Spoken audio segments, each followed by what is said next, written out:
Storing data is one of those things that we expect computers to just do, whether it's pressing the save icon on a document or inserting data into a database like this. We expect to be able to come back later and have the computer return the data to us. And there's a surprising amount of complexity that goes on behind actually doing that down on the computer. But it's not always obvious that that complexity exists. And the reason for that is that it's buried deep in the stack. For many engineers, databases and file systems exist behind a kind of dotted line in the sand. And while they use them day to day, the way that those things work is largely opaque. And that's a good thing. But today we're going to dive into some of the challenges that people actually building databases face when trying to make sure that their software doesn't lose customers' data. But before we jump into that, hi, my name is Chris, and you can find me on the internet at sinjo.dev. In my spare time, I like to post ridiculous selfies on the internet. And during the day, I work as an infrastructure engineer, which is kind of a mixture of software engineering and systems work. I do that at a database as a service company called PlanetScale, where we offer Postgres and also Vitess, which is a sharded version of MySQL. And the reason I proposed this talk today is that I think databases are super interesting. They are treasure troves of really impressive engineering, and I want to highlight a part of them that might seem mundane on the surface, but is actually really challenging in practice. And today, we're going to explore the challenges that are faced by database authors when it comes to taking an insert statement like that and making sure that it is stored durably on a disk. And I'm hoping that I can convince you that doing so reliably is really difficult, and in the world of storage, there's always something waiting to trip you up at every corner, and one slip-up can mean data loss. And we're going to do this through 3 case studies. The first one is MySQL's doublewrite buffer, the way that MySQL ensures that tables are safely persisted onto disk. The second one is Postgres' infamous, at least among database nerds, fsyncgate incident. And the last one is the write-back caches that exist on actual hard drives, SSDs, NVMEs. Before we dive into those, I need to give you a few caveats. And the first one is about my own skill set. I'd like to make it clear because there's going to be people in this room who know more about individual topics in this talk than I know. I'm not a hardware engineer. I don't know what it takes to build a physical hard disk or write the firmware that runs on one. I'm not a file system engineer. I've only ever read small chunks of the Linux kernel source code to answer questions that I had on specific days. And lastly, while I do work on databases themselves and have some code running inside them, I'm not a database storage engine engineer specifically. So I don't know the innards of how those things work, or at least I've only ever read about it. But what I am is someone who cares a lot about the end-to-end reliability of databases. It's my job to make sure that the end result of the tech stack is a working database that a customer can trust. The second caveat is that this is a conference talk, and I'm going to have to tell you some simplifying lies. Otherwise, we'd be here for 3 hours. What I've done is try and make sure that I remain accurate in all cases, even if I've had to gloss over a topic. And the last caveat is, if you want to take anything from this conference talk and put it into production, please do your own research, do your own testing as well. Do not take anything that I tell you here today, throw it into production, and hope for the best, because you could have a really, really bad day. And with that out of the way, let's jump into our first case study of the MySQL doublewrite buffer. And we'll start by looking at the promise that is made to us by relational databases. We've got a fairly simple transaction here, which is inserting 2 rows. If we run a select statement after running that, then we should see those bits of data afterwards. The promise that the database makes is that after the commit statement returns successfully, that data is stored durably. It also promises that this transaction is all or nothing. You will not see just one of these 2 rows. And so if we play that through kind of methodically against a table, we insert our data, we hit the commit, and everything's good. But what happens if the database crashes or if the computer loses power in the middle of doing that? We're left with this kind of invalid state in the database where we've got the beginning of the second row written and none of the rest of it. Next time the computer starts up, the user will see that, which is no good. Databases solve this using something called write-ahead logs, which are an append-only structure that is separate from the table storage itself. And if we play through this same transaction with write-ahead logs this time, we see that we make a note that we are beginning transaction 1. We record our inserts against that transaction, and then we record the fact that the transaction committed. If the database were to crash at the same point this time, then that transaction was never committed on disk. And so the database, when it starts back up, can clean away any partial data that was left there, and the user will never see it. And so, problem solved, right? Like, this is easy. This is actually, like, not the worst thing in the world.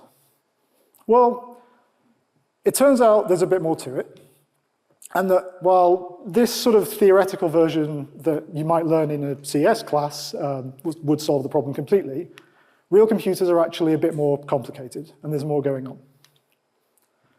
At some point, the database needs to take that, that log of every operation and make sure that there is also an up-to-date version of the data in the table. And there's a subtle way that that can go wrong. We tend to think of database tables as this idealized structure over here on the left. Like that is how we conceptualize them mentally. But computers need to break things up into data structures. And in databases, they do this by breaking the table into a series of pages. In MySQL, those pages are 16 kilobytes by default. And don't worry too much about why 16 kilobytes. It's just a reasonable trade-off between a few different performance concerns. Each page has some metadata and then a bunch of rows from the table. And the challenge we run into with real computers is that we need to write that whole 16 kilobytes down to disk atomically in one go. It is not acceptable in the case of a database crash or power failure for us to be left with half of an old version of the page and half of the new version of the page. And it's easiest to see this with a diagram. Let's say we're writing against a typical consumer SSD with 4 kilobyte sectors. That's the largest amount of data that consumer SSD will guarantee to write atomically. Back in the day when Postgres and MySQL were first written up, the hard disks that they would use at the time would have 512 byte sectors instead. And that was true for a lot of their lifetimes.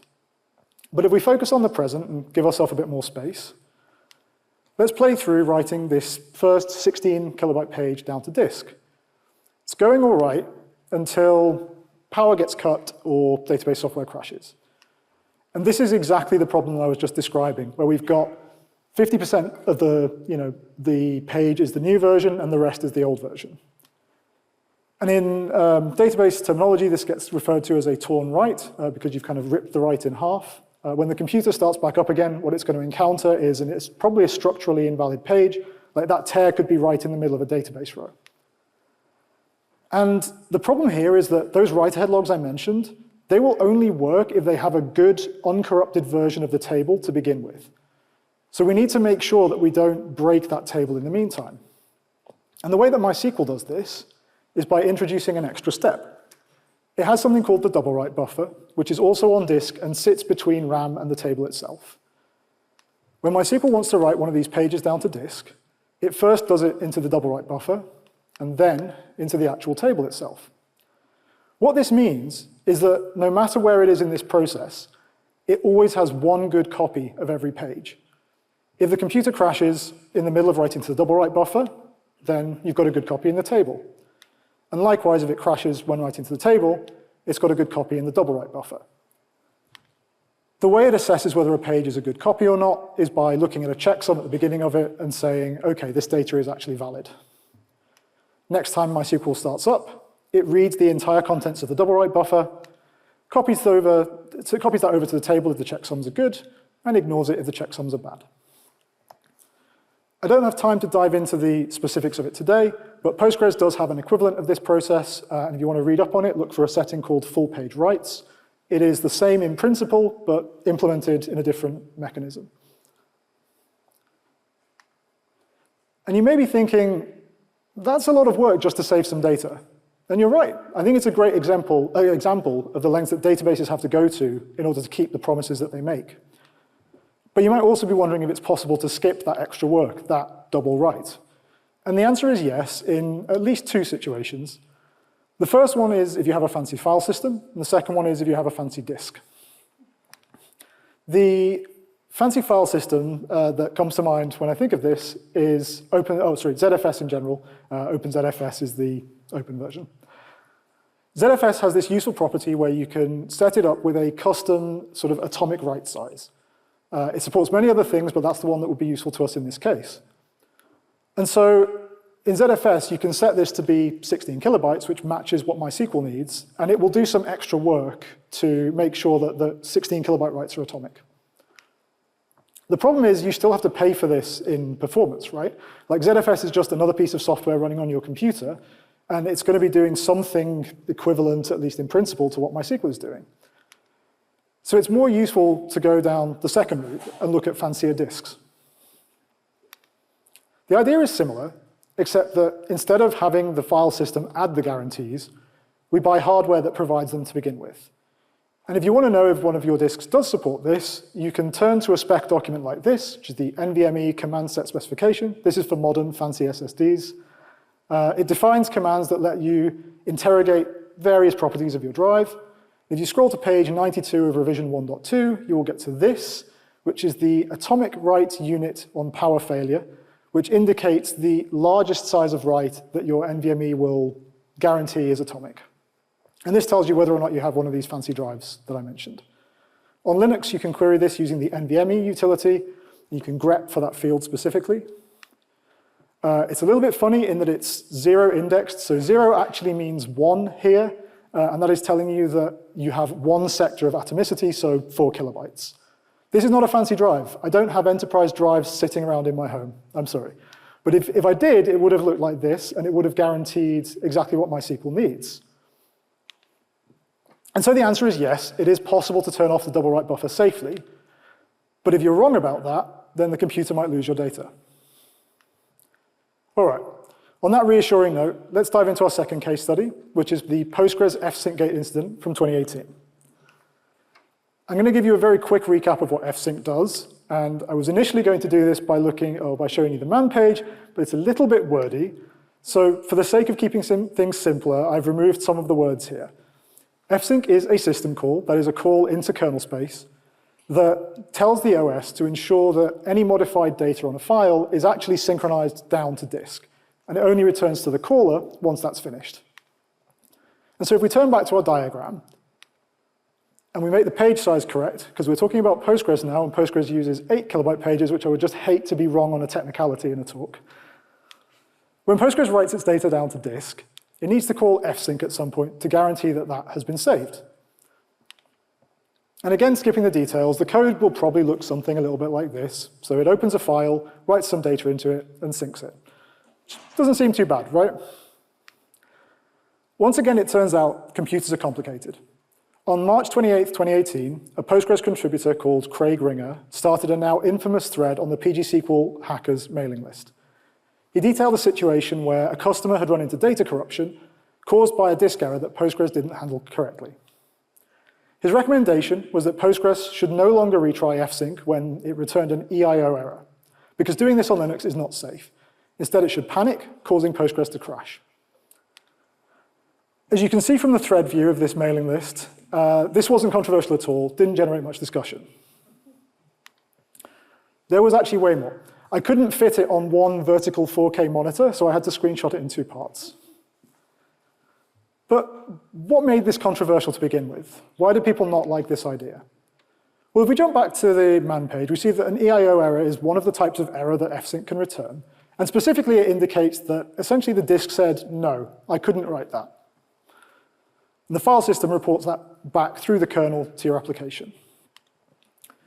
The core of the problem here was that the Postgres code at the time made an incorrect assumption about the guarantees provided by fsync.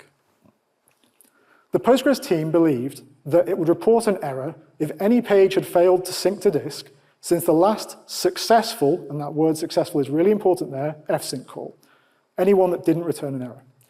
In reality, it only returns errors for failed fsyncs since the last fsync call, full stop. Like, even a failed fsync call is enough to clear that error and it will never be reported again. And what Postgres was doing was marking files for retry later, essentially. So whenever they got this EIO error back, they would say, okay, that's fine, we'll try syncing that file again later and things might be good then. And the easiest way to explain the problem with this is coming back to this diagram again. If we write our first page, or sorry, first 2 pages, and then call fsync, and we get back an EIO error, we have no idea which of those writes failed. The Linux kernel is just saying that didn't work. It's not saying specific sectors didn't get written to disk or anything else. It's just saying, like, you don't know what's on disk. And the problem is, if you hit this conditional, mark the file for retry, and come back later, you maybe write some more data and call fsync again, and you get success. But that doesn't mean that those original two pages, those two sectors that failed to write earlier have been written now. Those could still be failed, and you won't hear about it here. Which brings us back to Craig Ringer's assertion that the only reasonable thing for Postgres to do in this situation is to panic, to crash and start up again from a known good state. But there was convincing to be done. Not everyone thought this was a good idea, and I'll spare you the hour-long dramatic reading of this thread, because it's actually kind of easy to summarize. The main thing people were saying was the Linux kernel is wrong. This fsync behavior is unreasonable. And to be fair, it's definitely unintuitive. But what do they mean by wrong? There were kind of two schools of thought that had emerged. The first one was that fsync should retry in the background, like syncing these things down to disk, or that at the very least, it should keep those errors around and keep re-reporting them whenever you called fsync. That first idea, while it sounds nice, probably isn't very useful. The reality is that if a disk has a failed sector, or the whole disk has failed, retrying isn't going to do much for you. The second one actually seems a lot more reasonable on the face of things. It's like, well, fsync should at least keep telling me that there's a problem with this file, right? Like, it shouldn't just pretend that the errors went away. And the problem is, like, it's more complicated than that when you start talking about how the kernel works and the trade-offs that kernel developers are making. Tracking the pages that are in memory that have a write error against them has a cost in kernel memory usage. And if the kernel decides to keep those errors around indefinitely, then you effectively have a memory leak. And we have to remember that Linux is not a single-purpose kernel written just for us to run databases on. Like, it's a general-purpose operating system that has to run on desktop computers as well. And in the desktop use case, if someone is writing a movie onto their little USB hard disk, and then is in a rush and just yanks it out, and you get a bunch of errors about stuff that hasn't been written to disk, is it reasonable for the kernel to hold onto that memory indefinitely? The developers don't think so. The real thing is, Postgres needs to run on a real kernel, the one that existed at the time. It's not okay for the Postgres team to just go, oh, but we don't like the fsync API, so we're just not going to do that, and sorry about your data. Sometimes the right answer is for software to crash, and that is the exact change that the Postgres team made. Postgres is a multi-process database server, so an fsync failure could happen in one of many workers. When that happens, the worker panics and exits, and the postmaster, which is the supervisor process, stops the rest of the workers and spins up new ones. On startup, Postgres can then replay its write-ahead logs to ensure that it keeps any promises that it's already made. Crucially, by crashing when it encounters an fsync error, it hasn't made any new promises to users that it won't be able to keep. If it turns out that the hard disk is too broken for that to succeed, then at least we didn't make any false promises, and we can fail over to a replica node. But I don't want to make it out that it was only Postgres that made some changes in this situation and that there was no improvement in the kernel as well, because the kernel team did make some improvements too. The first one is that at the time, errors would only be reported on the first process that called fsync on a given file.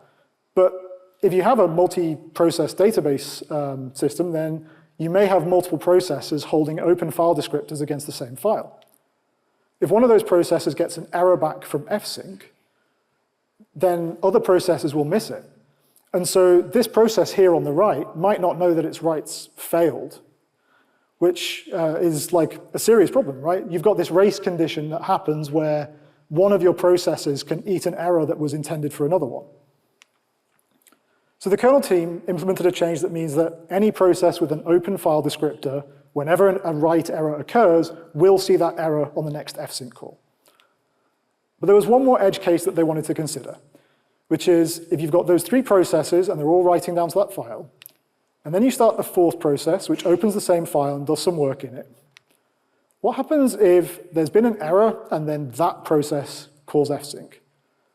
Well, at the time, again, it turned out that it wouldn't see the error because it had opened the file late, essentially. And what the kernel team did was introduce an extra change to make sure that the first new process to come along and call fsync would see any outstanding errors, regardless of which process caused them. And now, the reality of this is this didn't all land in one kernel release. This happened from 4.13 to 4.17.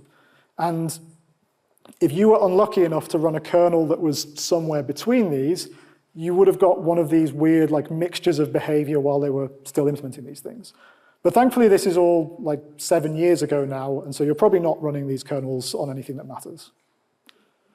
But to be clear, the core of the problem is still there. This fsync API is not going to go away, and it's just not valid for you to retry fsync like this. And it turned out that Postgres wasn't the only database that was holding it wrong. After that mailing list thread, both MySQL and MongoDB wrote similar patches for their database engines. And it's pretty likely that other database engines did the same, but these are the ones I was able to find when I was researching the talk. I thought that the MySQL patch was actually compact enough to show here on screen. You can see that they've got a loop just sitting around EIO failures and retrying them, and they changed that to a simple, just fatal error, give up, we can't do anything. And the lesson I took away from researching this was kind of counterintuitive and not very satisfying in a way. Low-level storage APIs are full of subtlety and unexpected gotchas. They're kind of like upturned plugs waiting to be stood on in the middle of the night. And doing what looks like some extra work to make sure that you've really definitely, absolutely saved your data can make the computer lose your data. All right, one more to go, and it's a little change of pace. We're going to dive down and look at the hardware itself now, rather than the stuff running on it. So far, I've been talking about disks as if they're this sort of monolithic block that you just throw into your computer and isn't complex in its own sense. In reality, they're actually incredibly complicated bits of machinery, and one of the things that they include is a volatile write cache in front of the slower, durable storage. That cache offers fast reads and writes, much like your computer's main memory, the RAM does. But any data that's only in that cache is lost if the power is lost. And there are three main reasons that these caches exist. The first one is to reduce the latency of writes.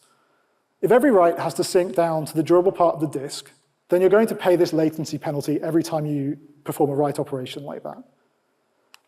If instead you can send the write down to the disk, let the disk get on with it, and then keep sending more writes, and then tell the disk, OK, now you need to flush those writes down to the actual durable storage, this will save you time. It won't be a 3x performance increase, but it will be very noticeable. The second way that they're useful is that they can handle spikes in activity. If you've got a disk that can handle, say, 500 megs a second, if you get a brief period of writes incoming faster than that, then that disk, because of its volatile write cache, can spike up and handle that at maybe 1,000 instead, but only for as long as that cache isn't full. Once you've filled that cache, you're back down to the speed of the underlying storage. The last major benefit of these write-back caches is write reordering and write coalescing. If you've got two processes that are writing files out, so you've got P1 and P2 here, and one is writing to sectors 1, 2, and 3, 2 is writing to 4, 5, and 6.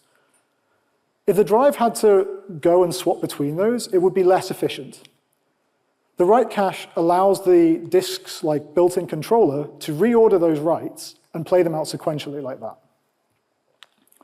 And all these advantages were much more prominent when our computers were full of spinning bits of metal to store our data. But SSDs still have volatile caches. There's still a performance benefit to doing this, and the same is true with their fancy modern cousins, NVMe. And being slightly cynical for a moment, there's another reason that drives like throwing these caches on there, which is that if you slap a fast cache in front of a mediocre drive, then you can make it look good on badly written benchmarks. Every manufacturer wants to sell drives, and this is a cheap way to make your drive look better. But what does it mean for fsync? Well, if we hop back to our pseudocode from earlier, we know exactly where the Linux kernel or the file system or the driver needs to issue this flush command, which is in this fsync call. The flush command will look different depending on which of those types of drive you have, This doesn't really matter, but this is what's going on under the hood when your kernel has to control the drive. And as long as the drive implements whichever of these commands is relevant correctly, everything will be fine. You won't even know that you're using one of those write-back caches, like, apart from the fact that it's improving your performance, which is good. Unfortunately, we hit another complication out in the real world. It turns out there are numerous examples of disks out there which lie in response to the flush command and tell you that the disk has stored that piece of data durably when it actually hasn't. And Brad Fitzpatrick found out he had some disks like this and wrote a script to test it out. And the way it works is you have a server and a client, and the client is where your disk being tested is. The server tells it what to write and when to fsync its data. You pull the power cord out of the machine that's testing a disk, boot it back up, and then it asks the server, did I lose any data? He found a bunch of disks in his lab. The answer was yes, that data got lost that shouldn't have been. He did find that he was able to fix some of these disks by turning off those caches using this command, but if you do that, you're taking a big performance hit. But this was 20 years ago, right? You may have clocked that that was in 2005. Surely as an industry, we've got our act together, and things aren't like this anymore. As far as I can tell, we haven't. If you search the web, you will find plenty of examples, and this was one I found just because it happened to shoot to the top of Hacker News. You'll find anecdotes like this, where this developer, Ross Bishop, tested 4 random NVMEs that he had lying around, and 2 of those 4 failed this same test. They lied about having synced data down to disk, and then lost it on power failure. And now, obviously, what Russ and Brad did, they're small-scale experiments, single-digit numbers of disks. And it's not a rigorous test, which would get quite expensive quite quickly if you wanted to run it. But it seems like there's no shortage of stories like this on the internet. And if you'll let me indulge in a bit of a rant here, I think this is a really grim reflection on the tech industry. Like, we've got hordes of benchmarking sites posting like which drive got the highest score without ever testing whether or not that drive can do the basic task of actually storing data when told to. And sure, you can turn off the write-back cache and lose all the performance, but then why are you choosing that drive over another one? The end result is that we just kind of accept that computers are bad and can't store data reliably, and sometimes it gets lost, which I think is pretty sad, but that's what we live in. But it does actually raise another interesting question of itself, which is, what if we could tell lies without breaking promises? There are actually 2 types of hardware that do this that I think are really worth bringing up here, which is RAID controllers with a battery backup unit and drives that have onboard capacitors. So if we focus first on the RAID controllers, the RAID controllers are like, they're a card that lives in your PC that lets you connect up some number of disks, mirror or split data across them, and present it back to the computer as one big single disk. Some of the fancier, more enterprise-grade ones include a battery at the back. I apologize that that is really blurry, but I don't have one of these at home again, and I had to find a Creative Commons licensed image to use in the talk. But I can tell you that's a battery. The thing this lets them do is immediately acknowledge those flush commands, effectively lie like those disks were doing, but without breaking the promise. Because if power fails, once it's restored, that cache is still kept warm by the fact that the battery is powering it. When you boot the computer back up, it can play those writes down to disks, and then everything's okay. You never know that's happened. The problem with this technique is, while a new battery might last for 2 or 3 days in this scenario, as batteries age, their maximum capacity drops pretty sharply. After a few years, you might end up with something that only does single digits numbers of hours. Ultimately, batteries are consumables. You probably know this from your phone getting worse and worse over the years. And if you do a solution like this, then you need to think about replacing those periodically in your data center. So option 2 has actually become kind of trendier in hardware these days, which is to slap some capacitors onto the drives themselves, which becomes particularly possible with NVMe. It turns out if you buy fancy enterprise-grade NVMe drives, they will have a bank of capacitors on board, which can provide enough power in the event that the computer shuts off hard to take everything that's in the volatile cache and write it down onto durable storage, which means that they can acknowledge those flush commands with 0 delay and just get on with things. Now, if you decide, for whatever reason, that you want to rack your own hardware and run databases on it, you have just accepted responsibility for this entire stack. It's on you to make sure that this works end-to-end and that you don't break any of the guarantees that fsync needs. If you get that wrong, then the computer might reward you by losing your data. Before I get into trying to pull lessons out of these different stories, I want to just give a quick aside on something, which is everything I've talked about today is about running databases on an individual server. And in the real world, we know that's a bad idea because individual servers and whole data centers can fail. So when we run databases in the real world, we set them up to replicate between different data centers or separate availability zones of a cloud provider. If the primary crashes or the zone loses power or whatever else happens, we can turn one of those replicas into a new primary, and then once that original machine is available again, the power's back, then we can turn that into a replica. And it's tempting to think that just by doing this, we can avoid all of the problems I've talked about today.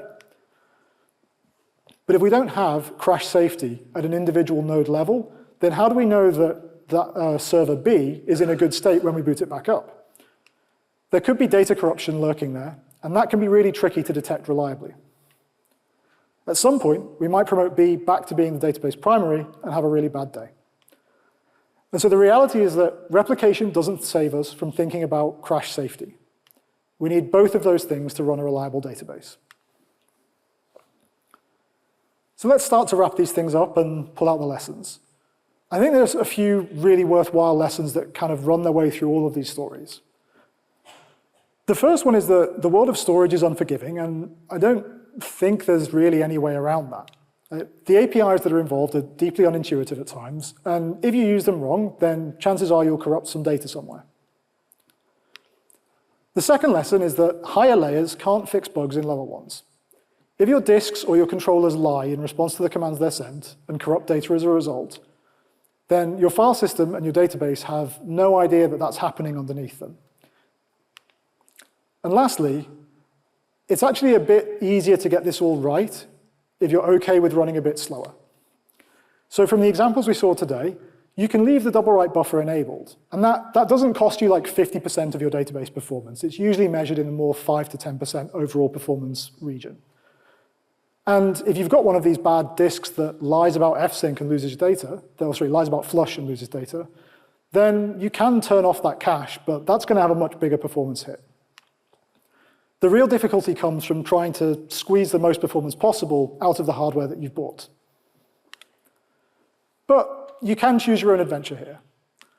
You might decide that you want to take on the whole lot and rack up your own database servers and then run the whole lot on top of them. Or you might go off to a cloud vendor who runs the underlying machines for you, but you decide that you want to install your own operating system, install your own database, and manage that, and that's also fine. Or if you don't want to do any of that, there are plenty of providers out there who will run your database for you entirely. If you find yourself in that last situation, hit me up after the talk, but otherwise, thank you very much.